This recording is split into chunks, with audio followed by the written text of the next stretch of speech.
Torna in Parlamento per difendere i diritti dei cittadini a partire dal testo del DDL Zan affossato nella scorsa legislatura il deputato padovano del Partito Democratico Alessandro Zan, che così si pone nei confronti della maggioranza di centrodestra a trazione Fratelli d'Italia.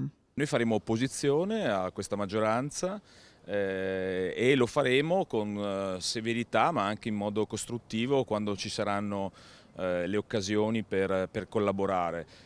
Temo però che dagli annunci che ci sono stati questa destra cercherà di limitare i diritti delle persone, in particolar modo i diritti delle donne già faticosamente conquistati in questo Paese, ed è per questo che noi non faremo nessuno sconto, anzi saremo pronti a protestare, a fare una dura opposizione per evitare che questo Paese torni nel Medioevo. Un dato migliore è quello veneto per i Dem rispetto al resto d'Italia. È oggi il secondo partito in Veneto, terzo è la Lega che ha subito un crollo nella sua regione d'origine e questo sta a dimostrare che il Partito Democratico comunque ha una forza e una sua credibilità in questa regione.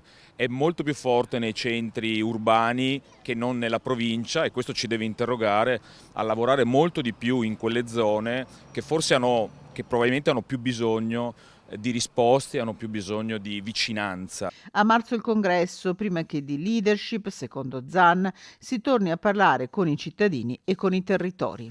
Noi siamo l'unico partito che dopo il risultato elettorale ha fatto una vera e propria autocritica e ha messo in discussione se stesso. Vedo che la Lega, che ha avuto un crollo, dice tutto bene Madama la Marchesa, e questo secondo me è un po' anche un insulto nei confronti degli elettori che ti hanno dato una chiara lezione ed è su questo che poi devi ripartire. Noi come Partito Democratico abbiamo il diritto, il dovere anche e soprattutto di cominciare una riflessione parlando appunto di temi, parlando di politica, parlando di contenuti per poi arrivare ad una leadership.